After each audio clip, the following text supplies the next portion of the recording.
When my father passed, he left me 10 acres of quiet land, a sanctuary carved out from the suburban sprawl I'd soon come to loathe. His will was ironclad. The property was mine, the house was mine, and no one, not a bank, not a neighbor, and not some overzealous homeowners association could claim a shred of it. The land had been exempt from any HOA since 1968, documented with signatures so official you'd need a court order and a bulldozer to challenge it.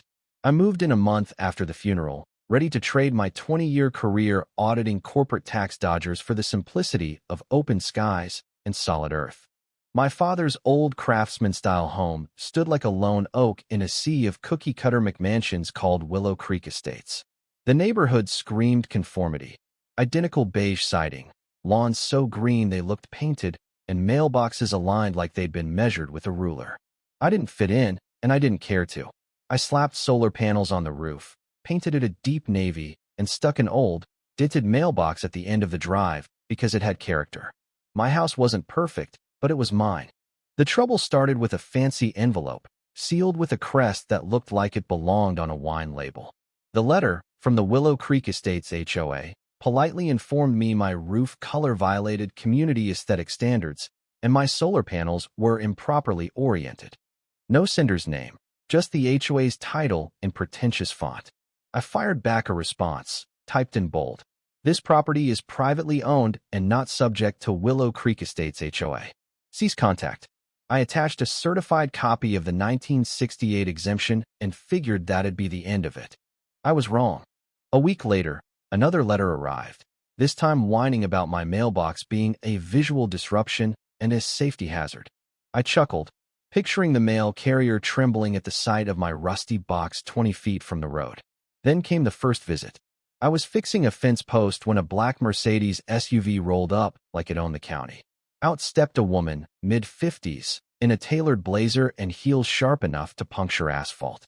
She introduced herself as Deborah Langston, president of the Willow Creek HOA, her smile as cold as a tax audit. Without asking, she launched into a list of grievances. My roof, my mailbox, my gravel paths, unacceptable texture, and, with a sneer, those solar panels. I leaned on my hammer and let her finish. Then I said, "I'm not in your HOA. My land's exempt.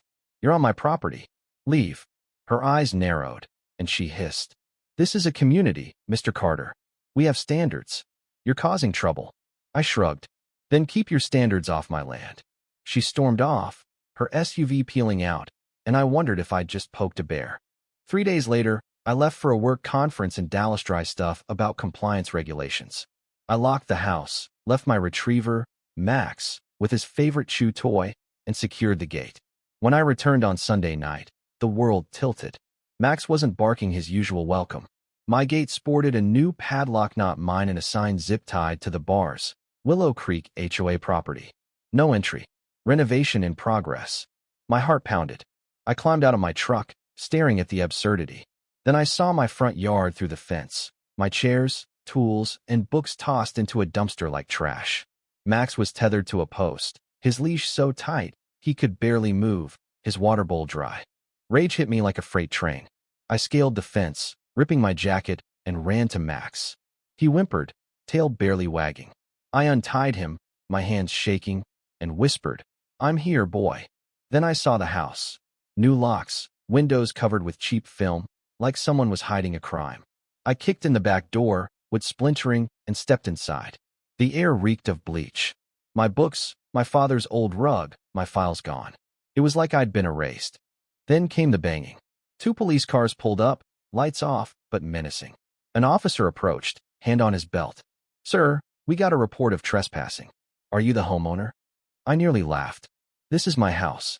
I'm Henry Carter."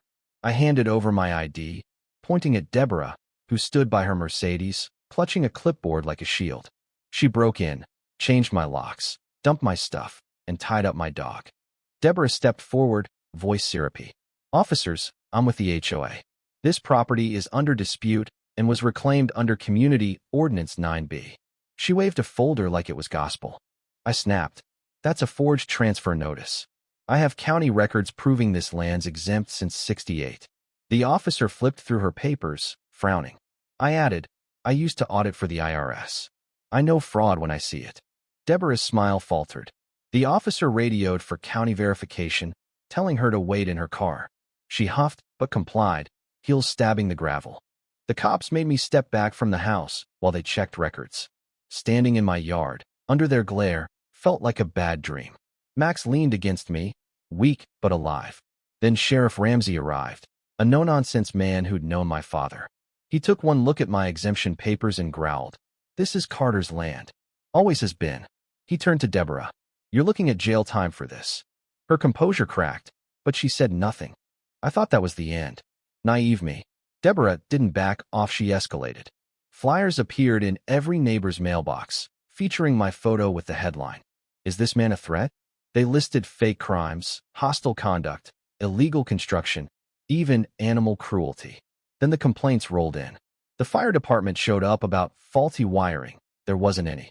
Animal control came for an abused dog and left after seeing Max napping peacefully. I knew it was her, waging war with bureaucracy. The final straw came at dawn. My driveway was gone, bulldozed into mud, blocked by a concrete barrier and a sign, "Community Maintenance. No access." I stood there, engine idling, fury boiling. This wasn't just harassment, it was sabotage. I called an old IRS colleague, Tom, now with the Inspector General's office, and asked for a deep dive on Deborah Langston. What he sent back chilled me. Her real name was Susan Marie Keller, changed after a land scam in Nevada. She'd pulled the same tricks there: fake HOA claims, forged annexations, bullying owners into submission. No convictions, but she'd vanished, only to resurface here. I was done playing defense. I hired Ellen Shapiro, a real estate lawyer who could smell fraud from a mile away. We filed 5 civil suits: trespass, property destruction, defamation, animal endangerment, and harassment. I sent complaints to the Texas Real Estate Commission, the state bar, and the county prosecutor, detailing Susan's fake LLC, Willow Restoration, which funneled HOA dues into her pocket. Tom uncovered financial trails linking her to the driveway demolition. Neighbors started talking, slipping me recordings of Susan threatening to deal with the outsider and minutes from an illegal HOA vote to destroy my drive. The courtroom was packed: residents, reporters, and nervous HOA board members. Susan walked in, cool as ever, in a cream blazer.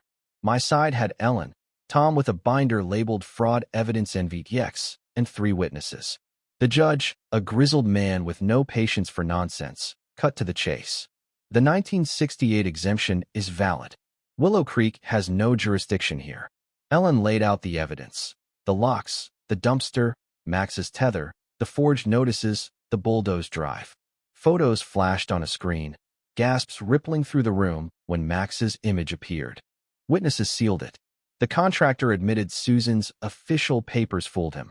A former HOA member revealed her vote rigging and fund siphoning. Tom tied her Nevada scams to Texas, showing a pattern. Susan's hands shook, her lawyers scrambling. The judge didn't blink.